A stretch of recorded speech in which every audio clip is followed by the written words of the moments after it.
Olá pessoal, tudo bem com vocês? A nossa aula de hoje vai ser sobre a terceira lei de Newton, o princípio da ação e reação. Então essa terceira lei de Newton ela é conhecida como a lei da ação e reação.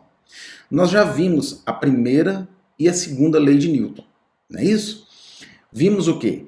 Na primeira lei de Newton falamos da lei da inércia e a segunda lei de Newton nós falamos sobre a lei das forças. Falamos também que é muito importante saber e conhecer a segunda lei de Newton, porque essa lei ela é muito cobrada nas atividades e nas questões, né? Tanto nas questões de vestibulares quanto nas questões do Enem. Hoje também vamos falar de uma lei muito importante, que também é muito cobrada em provas, que é a terceira lei de Newton, o princípio da ação e reação. Vamos entender por que um corpo cai, vamos entender como que um foguete consegue ser lançado para o espaço.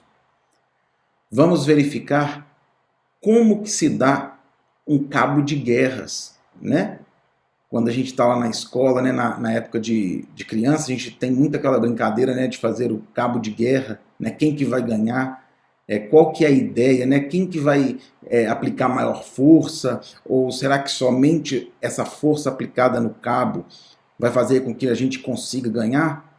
Será que não tem alguma coisa a ver também com eu impulsionar um pouquinho mais os meus pés de uma forma mais aberta no chão, para que eu consiga, juntamente com uma força que a gente também vai conhecer hoje, que é a força de atrito, conseguir vencer esse movimento que está contrário, né, ao movimento que eu estou tentando puxar, né, todo aquele pessoal pelo cabo de guerra. Nós vamos entender tudo isso aí na aula de hoje, que é a terceira lei de Newton, o princípio da ação e reação. Tudo bem, pessoal? Uma boa aula e vem comigo.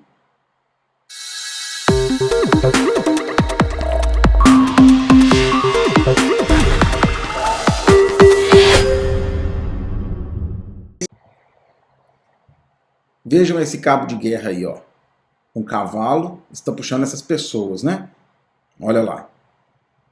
Vejam os movimentos que o cavalo faz e que as pessoas também estão fazendo. Será que é somente a força que o cavalo está aplicando que está fazendo com que ele vença todas essas pessoas que estão puxando o cabo? Ou será que as patas deles no chão, olha bem a colocação das patas do cavalo no chão, juntamente com a força de atrito que está juntamente, né, praticamente no mesmo sentido e direção com que a força que o cavalo puxa, está somando, né, a essas forças. Então, o cavalo aplicando essa força aí, com a ajuda do atrito das patas com o chão, ele consegue vencer esse cabo de guerra.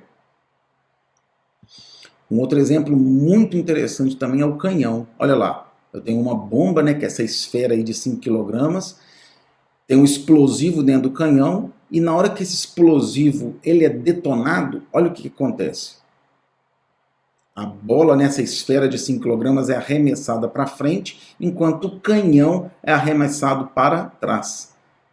E o interessante que Newton percebeu, né, quando ele fez o enunciado da ação e reação, é que essas forças têm a mesma intensidade, a mesma direção, no caso aí a horizontal, e os sentidos contrários, ao passo que a esfera é lançada para a direita, o canhão é lançado para a esquerda. Aí eu tenho um foguete, né? Como que esse foguete consegue ser lançado verticalmente para cima? Quando tem a queima do combustível no foguete, o que acontece? Ele é lançado verticalmente para cima, ao passo que toda essa queima é lançada verticalmente para baixo. Então aí eu tenho aí um par de ação e reação. Por isso que o foguete consegue ser lançado verticalmente para cima. Vamos dar uma olhadinha aí nesse vídeo.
O que a gente consegue perceber nisso aí?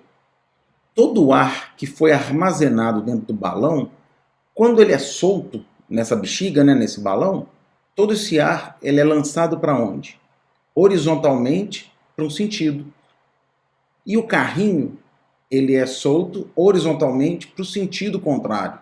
Então o ar é solto para um sentido, ao passo que o carrinho ele é lançado no sentido contrário, né? Então aí eu tenho também um exemplo de par, ação e reação, né? Outro exemplo da terceira lei de Newton. Tranquilo, pessoal?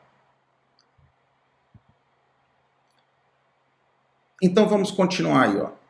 Olha bem o que a gente tem agora. Imagina que eu tenho essa caixa nesse chão aí, ó, nesse piso.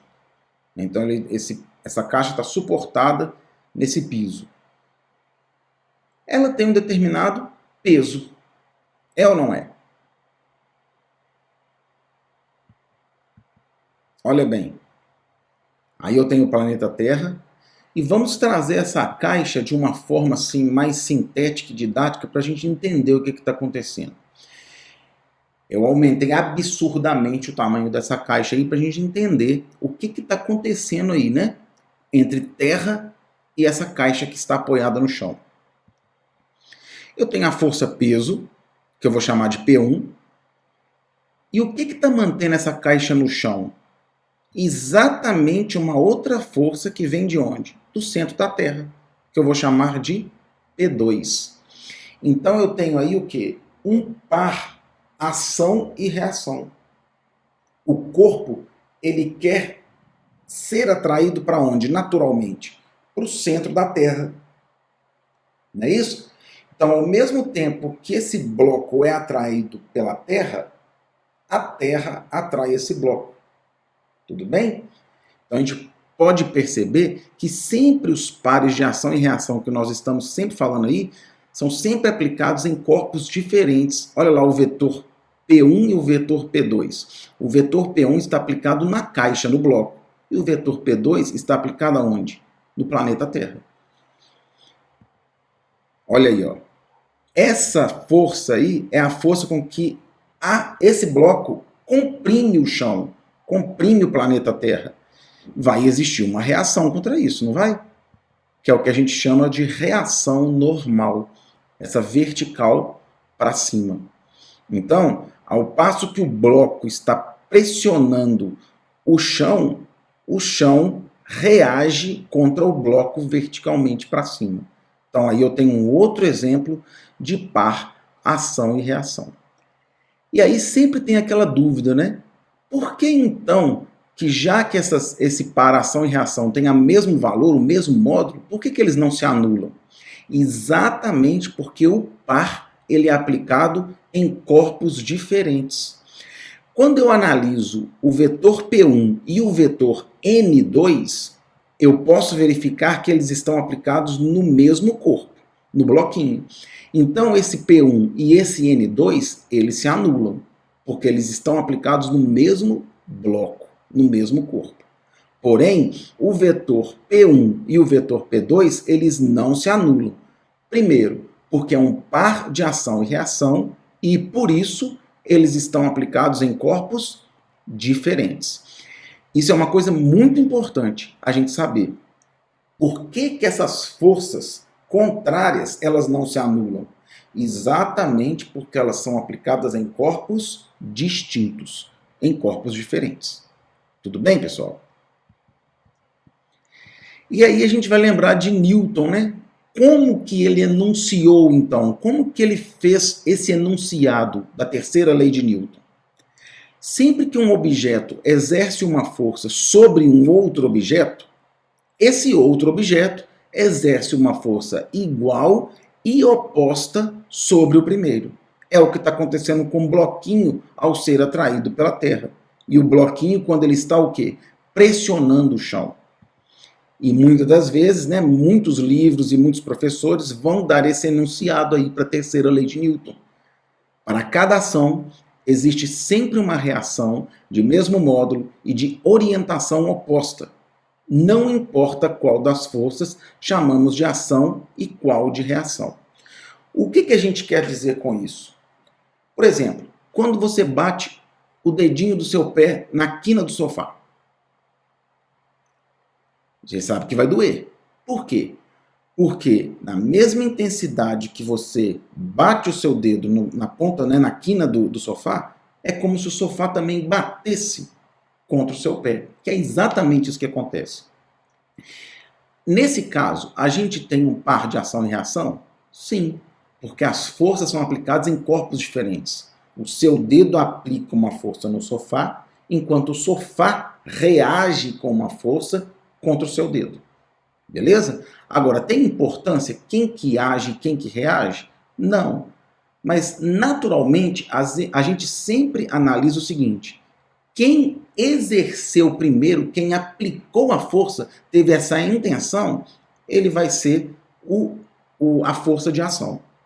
O outro vai ser a força de reação. Mas não importa qual das forças a gente chama de ação e reação. A gente sempre tem que estar ligado no quê? Se o par forma um par de ação e reação quando eles são aplicados em corpos diferentes. E a força de atrito? Essa força de atrito ela surge em sentido contrário ao movimento de um objeto. Ela pode ser estática, se o objeto está em repouso, ou cinética ou dinâmica, se o objeto está em movimento. Aí nós temos a representação em vetor. Se eu aplico uma força horizontalmente para a direita, vai existir uma força que vai tender a atrapalhar esse movimento. Ou seja, se ele vai tender a atrapalhar esse movimento, vai surgir uma força no sentido contrário a essa força que está sendo aplicada no bloquinho, que a gente está chamando esse de FAT, força de atrito. Tranquilo, pessoal? É o que estava acontecendo com quem? Com aquele cavalo e com as pessoas que estavam tentando o tempo inteiro um puxar o cabo para o seu lado. Né? Estava tendo ali o atrito dos pés e das patas do cavalo com o chão. Pessoal, o que a gente tem que entender sobre a terceira lei de Newton é exatamente isso aí que a gente falou. O que é importante a gente saber? É importante a gente saber que o par sempre vai existir quando existir ação e reação. E esse par de forças, eles têm que estar e ser aplicados em corpos diferentes. Tranquilo, pessoal? É isso aí. Qualquer dúvida, nós estamos disponíveis ali nos canais, né, que vocês já conhecem. Qualquer pergunta, qualquer questionamento, pode procurar a gente lá. Tranquilo? Um grande abraço para vocês e até a próxima aula.